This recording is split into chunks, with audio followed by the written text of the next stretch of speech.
And we are back. Your guiding light, Rush Limbaugh. Half my brain tied behind my back just to make it fair. Yeah, I've got this immigration stack I've got to get to. A couple things here, folks. Ben Shapiro, recent interviewee, Limbaugh letter. Young, brilliant conservative, located many places.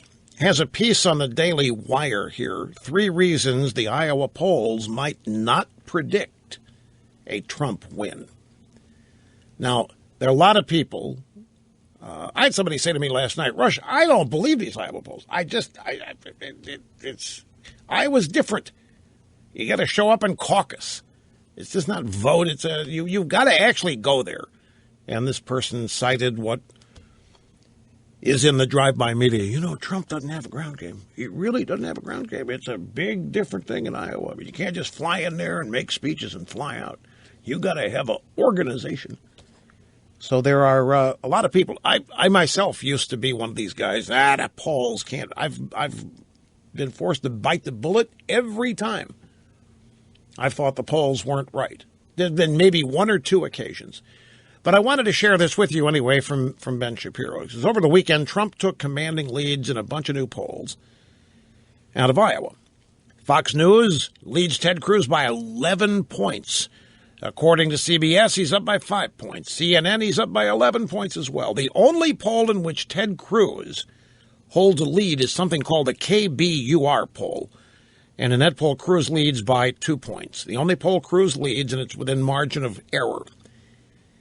That's a significant swing in Trump's favor just in the past few days, and part of it, Shapiro writes here, is surely driven by Sarah Palin's endorsement of Trump. If that's true, folks, you do not know. Well, maybe you do know.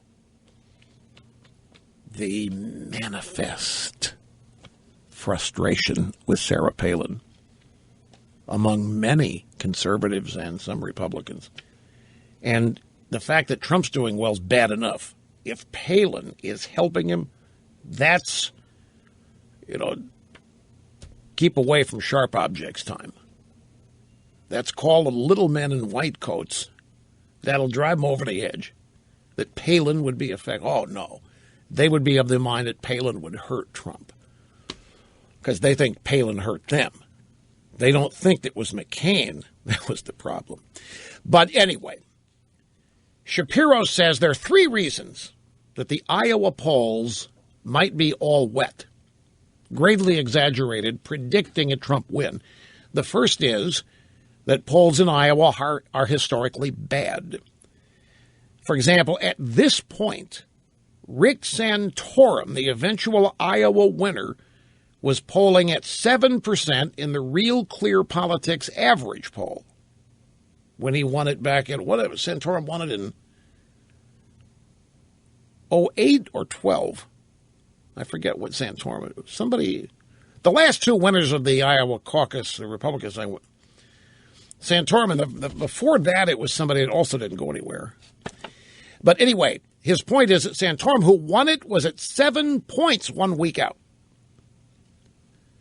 He was 6th in the field after Ron Paul, Mitt Romney, Newt Gingrich, Rick Perry, and Michelle Bachmann. He eventually ended up winning the caucuses with 24% of the vote. Oh, yeah, it was Huckabee in 08. In 2008, 1 week ago, Mike Huckabee was leading by 3 and ended up winning by nearly 10. In 2008, the Real Clear Politics poll average placed Obama at 31%, Hillary at 29%, John Edwards at 26%. They ended up 38, 30, and 29 for Clinton, meaning there's a lot of variability. So that's one bit of evidence. The second reason that Shapiro cites why the polls in Iowa might be wrong is that they're quite broad. After 2012's poll-doubting debacle, I have vowed not to doubt polling data as a general rule, he writes. But I'm not the one doing the doubting. Nate Silver of 538.com, probably America's leading polling guru, at least by reputation, Says a lot of differences in these polls are based on how tightly polls are screening voters. And then the third reason to doubt the polls is that in Iowa, endorsements matter. Because Iowa is a caucus state, it means that candidates' representatives lobby voters before the voters raise their hands, and endorsements matter an awful lot. On-the-ground organization does too. That's why Nate Silver's site still has Cruz with a 48% chance of winning the Hawkeye, and Trump at 41%. So we'll see. Nate Silver is the guru. Everybody on the left loved Nate Silver until he left the Times and went to ESPN, and they thought he was a sellout. But the 538 site gives Cruz a 48% chance of winning Iowa and Trump 41%. Yet here's the Fox News poll with Trump up to an 11-point lead.